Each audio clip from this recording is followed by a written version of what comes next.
So, something's worth considering. These have been working quite well for us. Let me just make sure we've got electric here. I'll just show you something. Yeah, we've got electric in here. Let me just, I'm going to do loads of little films, hold on. What we're going to do is we're going to knock out these electric lights and the sensors, and we're going to convert to these, because these have done quite well. They even keep going in the winter. It's handy up here,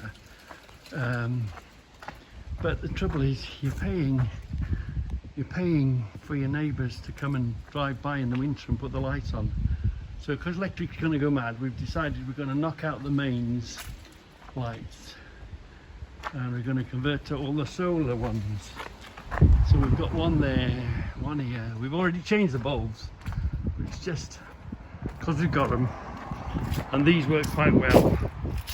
That's what we're going to do. So here we are. Hold on, I'll make another one for you. I started doing the job before and then I realised, oh damn, I'm going to make you a film. So look, these sensors, these are dead because of the switch. There's the sensor. That goes round to the light, so we've got to dismantle all them, disconnect all that. Disconnect this and this, and the electric is actually here. This is where the live bit is. See if we can reach up there for you. Oh, we know it's live here. Hold on, go upstairs. Oh, wobble, wobble, wobble. And yeah, can you see it? You feel it? Oh, maybe switch it on helps. Yeah. Look, that's telling me there's electric in there. Yeah. It tells me that it's live. So I know not to go near it. Because you're going to get fried. And here, look, this is dead anyway. But I don't want to take the chance. I'm going to turn it off. I've started using, I use these high voltage screwdrivers where you can. Use electrical screwdrivers to do any electrical work, because then you don't touch your arc. Plus they're insulated screwdrivers. So we now know that bleep there, so come on with me, hold on. So we know the power cable runs into this box.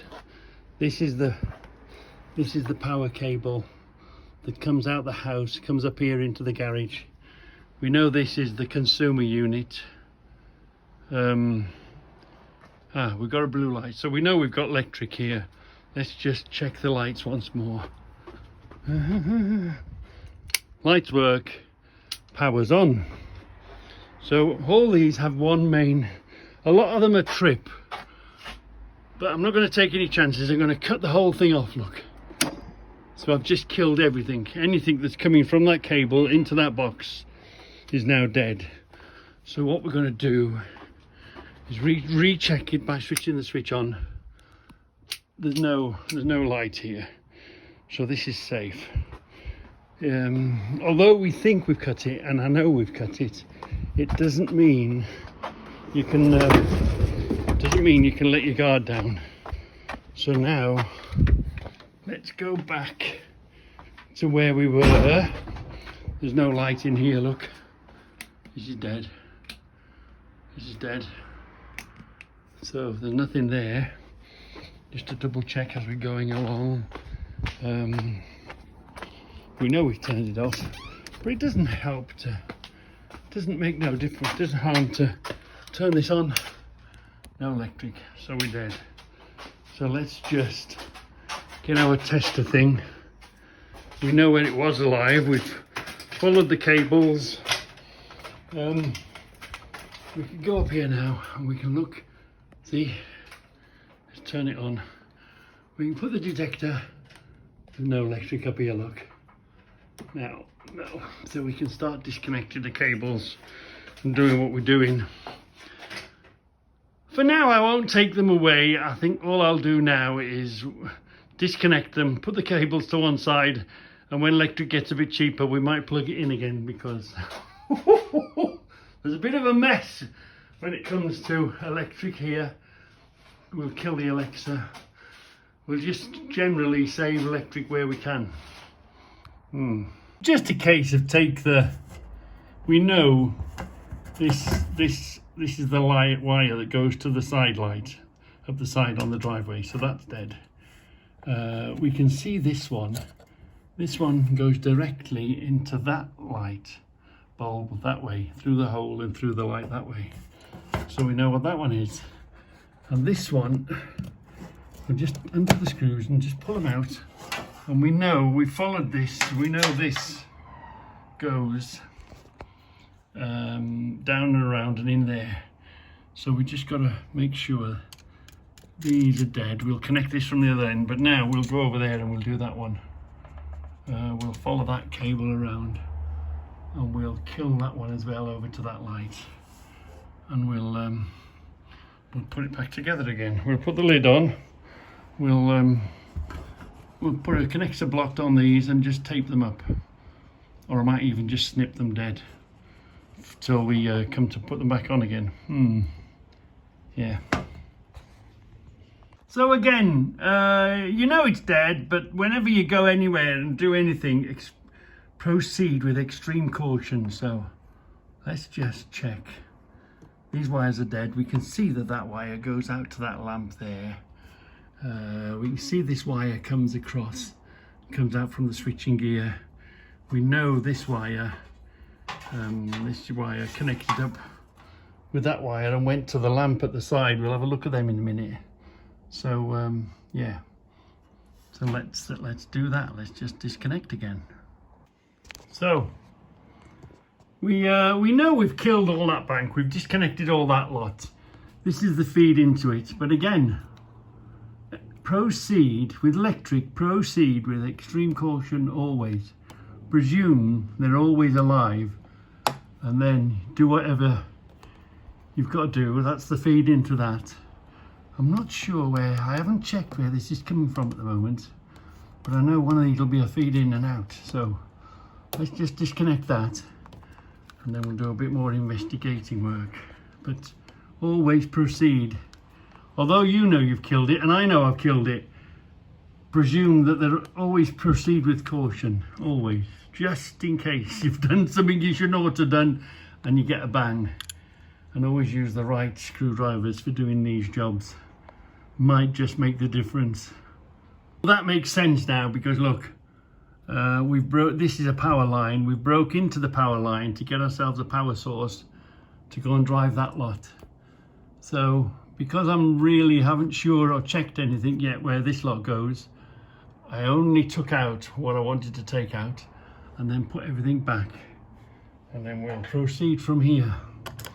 We'll switch the lights on again and we'll see, we'll follow our trail again and hope nothing trips in between times. So we're going to unplug the Alexa.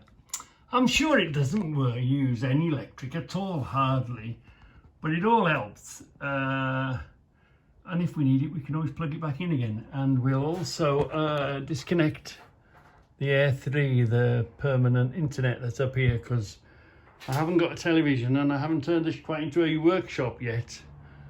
So this is always on. So we'll disconnect the internet up here and we'll disconnect the Alexa. See if it makes a difference. So this is where it gets confusing. There's the Air 3. There's the line to the Air 3 goes into that box. Okay. And this wire is the wire that went to the plug of the Air 3. Okay. But there's also this wire. And that wire then connects to this box. Or plugs in. So that wire plugs in. Why is there two? Oh, because it comes here via the electric. The internet works because it's connected to the electric point, isn't it? So this is the plug that's connected to the electric. So the internet comes in this way. Down there, look. So that one's out. And then This is the power. That's the one that goes out to the aerial. It gives you internet. Because that doesn't grab it from the air. The way the internet gets up here is it travels down the plug system. Because there's another piece in the house that connects the internet to the electrical system. And anything that's electric in the house and connected to your house, it travels down the plug system. So we've unplugged that one. So that's okay. We've got 3 left now. We've got 1 infrared out there that we might leave in. So what the hell do these 2 do? I'm gonna have to figure it out. Another one might be an infrared. The other infrared. What a whole mess of wires. But anyway, if you're only disconnecting and unplugging, it's fairly safe, isn't it? Yeah, let's go and see what's out there. So, we know we've killed that bulb. And we know we've killed the sensor that makes it work. So we've got an infrared there, fine. We know we've killed that bulb. Yeah, and we know we've killed this bulb here up here as well. But there is an infrared up there. See, there is 2 wires that run out the building up the post. So the cameras are up there. There's 2 cameras and there's an infrared up there. So there's a separate infrared. The cameras have got their own lights, but if you remember, this corner is still dark, so I might keep this dark corner and keep that infrared going and see how we get on. So we've got that camera and this camera, but they also run within their own lines up above. But I have seen there is 2 cables running. Ooh, let's get out the sun. There's 2 cables running from the building, look. There. What are them 2 little demons? One will be the infrared light. What's the other one? We'll have to do a bit more investigating. So here we are, Reggie, live and at the scene. Let's throw the big switch. Oh, there's nothing tripped. I know this trips. When you switch it on and off, that trips automatically. You see, that's one of the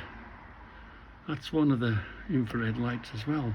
But we've got an infrared here as well. Look, we've got an infrared there. So that might be one of those. Anyway, let's see if we've got electric and get ready for something to trip. Success! Success! I know. I should really curb these bulbs. There's a whole load of bulbs here. So I don't know. I might put them onto sensor bulbs so that they're on when I'm in here and then they go off when I walk out. Because there's many a time I walk out of the garage and go and have my tea, go and have me whatever. Really, these should be on sensors, shouldn't they? I put a sensor up here so when I walk in they stay on, and when I walk out they go off. Something worth thinking about maybe.